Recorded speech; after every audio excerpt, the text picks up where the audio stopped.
Hello friends, welcome to your educational channel Sub Shiksha.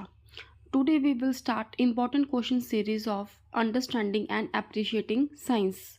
So let's get start with question number 1. The question number 1 is, which of the following is the outcome of science teaching in young children? Question में बोला गया है कि इनमें से जो है teaching science की आउटकम क्या है यंग बच्चों को पढ़ाने के लिए। ऑप्शंस दिए गए हैं इसमें। ए, to develop understanding in them, B, to develop scientific viewpoint in them, C, to develop literature skill in them. तो गाइस इसका आंसर आ जाएगा option A, to develop understanding in them means बच्चों में अंडरस्टैंडिंग लाना कंसेप्ट को समझने के लिए कि इस कंसेप्ट की थ्योरी क्या है, इस कंसेप्ट का मिथ क्या है। और ऑप्शन बी जो है to develop scientific viewpoint in them means कि बच्चों को किस तरह को चीज़ों को साइंटिफिक व्यू से कंसीडर करना है, किस टॉपिक को, कि इस टॉपिक की हाइपोथेसिस क्या होगी, किस तरह से उनको साइंटिफिकली देखना है। तो इसका आंसर आ जाएगा guys option 1 A and B. So the next question is question number 2.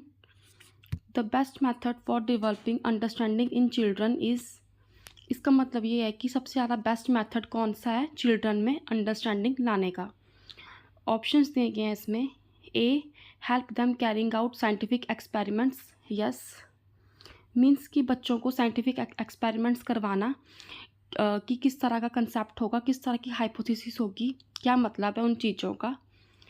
और उसके बाद दिया गया option B, stay them away from experiments, wrong कि उनको एक्सपेरिमेंट से दूर रखना। इस तरह तो बच्चों को बिल्कुल भी समझ नहीं आएगा कि क्या है इसका मतलब। Option C, make them busy in social activities, no. Option 4 is stay them away from social activities, no. तो गाइस क्या आ जाएगा इसका answer option A, help them carrying out scientific experiments means कि साइंटिफिक एक्सपेरिमेंट्स लाना कि बच्चों को कंसेप्ट समझाने में उनकी हेल्प हो जाए अच्छे से। सो the next question is question number 3. Which of the following is not important in science teaching, इनमें से जो होगा वो क्या ज़्यादा इम्पॉर्टेंट नहीं है साइंस टीचिंग में। ऑप्शंस दिए गए हैं इसमें। A, it develops positive attitude, yes ये तो बहुत ही ज़रूरी है पॉजिटिव डेवलपमेंट बच्चों में लाना। अगर पॉजिटिव एप्टीट्यूड होगा बच्चों में तो तभी वो चीज़ों को अच्छे से ग्रास्प कर पाएंगे। उसके बाद आ जाएगा next option B, it stops mental development, wrong. C, it develops understanding level, yes ये भी बहुत ज़रूरी है साइंस टीचिंग में कि बच्चों को अंडरस्टैंडिंग लेवल लाना, किस तरह का वो कंसेप्ट को समझ सकते हैं। Option D, it satisfies the inquisitiveness of child, yes inquisitiveness का मीनिंग क्या, इसका मतलब ये है कि the quality of being given to asking questions, intellectual curiosity और ईगरनेस फॉर नॉलेज। तो गाइस क्या आ जाएगा इसका answer option B, it stops mental development. ये जो पॉइंट है ये इंपॉर्टेंट नहीं है साइंस टीचिंग में। So the next question is question number 4. Which of the following activity is desired to develop the scientific understanding among the children? Question में बोला गया कि इनमें से जो है कौन सी एक्टिविटी जो है वो डिज़ायर है साइंटिफिक अंडरस्टैंडिंग लाना बच्चों में। ऑप्शंस दिए गए हैं इसमें। A, to read scientific literature, to read biography of scientist, C, to organise scientific experiments and activities.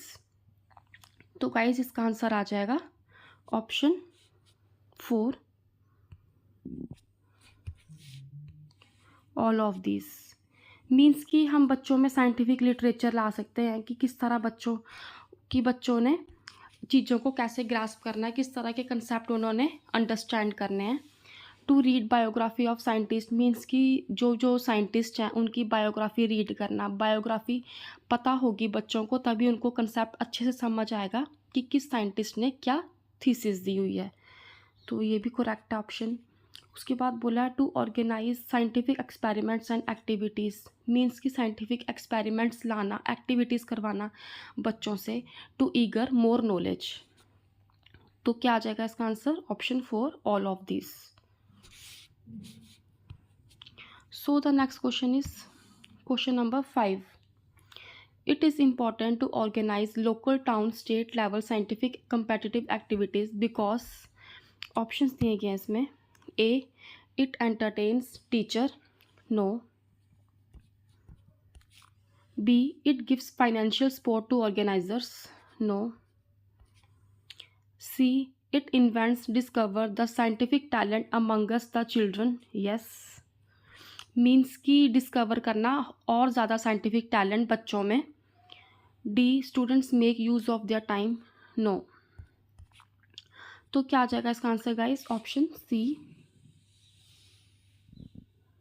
It invents, discover the scientific talent among the children. So the next question is which of the following is the basis of science, किन में से जो है वो science का basis क्या है? Options दिए गए हैं इसमें। A, factual knowledge, B, theoretical knowledge, C, myths. तो गाइस क्या आ जाएगा इसका आंसर? ऑप्शन ए।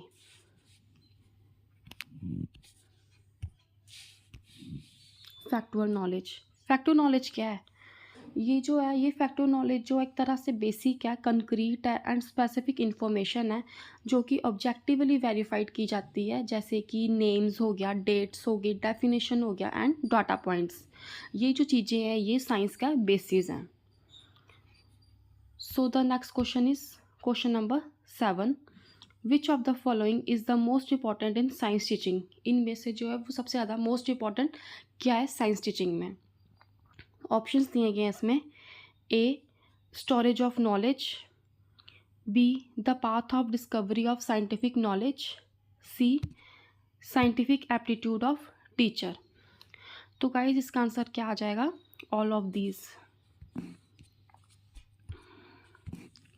मीन्स कि बच्चों में जो है वो स्टोरेज ऑफ नॉलेज भी बहुत इंपॉर्टेंट है। अगर वो अपने नॉलेज को स्टोर करके रखेंगे तो उनको बहुत हेल्प होती है आगे जाके चीज़ों को और ज़्यादा अंडरस्टैंड करने में। Option B is the path of discovery of scientific knowledge, means कि उनमें साइंटिफिक नॉलेज भी होना बहुत ज़रूरी है। उसके बाद आ जाएगा option C, scientific aptitude of teacher, teacher में साइंटिफिक एप्टीट्यूड होना भी बहुत ज़रूरी है। तो क्या आ जाएगा इसका answer? Option A, all of these. So the next question is question number 8। Which of the following is not the importance of science, इनमें से जो है वो साइंस की इंपॉर्टेंस क्या नहीं है? ऑप्शंस दिए गए हैं इसमें। A, it provide cures for many fatal disease, yes, ये तो इम्पॉर्टेंट है साइंस में क्योंकि ये जो है बहुत ज़्यादा क्योर्स रेमेडीज़ देता है फैटल डिसीज़ के लिए, तो ये तो साइंस में बहुत इंपॉर्टेंट है। उसके बाद आ जाएगा option B, it provide gadgets to line with comfort, yes. इसका मतलब क्या है? इसका मतलब ये है कि जैसे कि ये गैजेट्स प्रोवाइड करता है to line with comfort science के थ्रू, जैसे कि स्मार्ट होम कंट्रोल पैनल्स हो गए, वॉइस कंट्रोल्ड प्लग हो गया, होम ऑटोमेशन हो गई, या फिर पोर्टेबल एंटरटेनमेंट हो गया।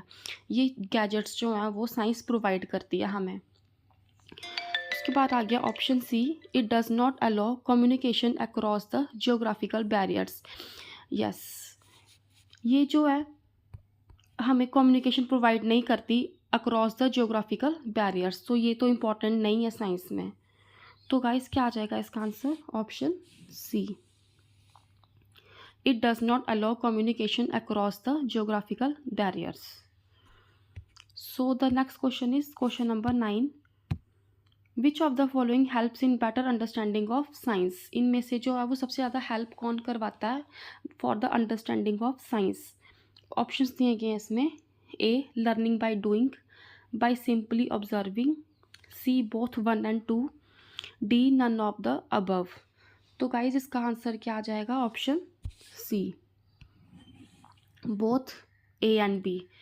मतलब क्या इसका? जैसे कि लर्निंग बाय डूइंग मीन्स कि हम एक्सपेरिमेंट्स करते जाएंगे तो हमें और लर्न होता जाएगा कि इसका कंसेप्ट क्या है, क्या मतलब है इसका। और ऑप्शन बी जैसे बाय सिंपली ऑब्जर्विंग मीन्स की चीज़ों को ऑब्ज़र्व करना कि पहले क्या चीज़ होगी उसके बाद उसका एंड में रिज़ल्ट क्या निकलेगा। तो गाइस क्या आ जाएगा इसका answer C, both A and B, by learning and doing and by simply observing. उसके बाद आ जाएगा next question, question number 10, choose the correct pairing amongst the following. इनमें से जो है वो बेस्ट पेयरिंग कौन सी है। A, discovery of arms and ammunition means curse. क्या मतलब है इसका, इसका मतलब ये है कि आर्म्स एंड एम्यूनिशंस जो हैं वो यूज़ की जाती हैं फॉर द प्रोटेक्शन, और ये जो है एसोसिएटेड होती हैं फॉर द डिस्ट्रक्शन एंड वार, तो ये जो है एज अ कर्स कंसीडर की जाती हैं। तो ये तो बिल्कुल नहीं होगा बेस्ट पेयरिंग। उसके बाद आ जाएगा option B, discovery of medicinal drug. क्या आ जाएगा इसका पेयरिंग, बून के साथ। क्या मतलब है इसका, इसका मतलब ये है कि मेडिसिनल ड्रग जो है वो सेव करता है countless leaves and improved health globally. तो ये जो है वो वाइडली कंसीडर किए गए हैं as a boon means blessing. तो ये भी एक तरह से बेस्ट पेयरिंग है। उसके बाद बोला गया option C, discovery of automated machines curse. क्या मतलब है इसका, इसका मतलब ये है कि ये इंक्रीज़ करते हैं productivity and made life easier. तो ये जो है जनरली सीन किए गए हैं as a boon means blessing, ये जो है एज अ कर्स नहीं बोले गए हैं। तो बेस्ट ऑप्शन क्या आ जाएगा, option B, discovery of medicinal drugs means boon, क्या बोलते हैं बून को, ब्लेसिंग। तो गाइज़ ये थे आज के मेरे 10 मोस्ट इंपॉर्टेंट सीरीज़। फिर मिलेंगे हम नए और टॉपिक और नए क्वेश्चंस के साथ। Thank you.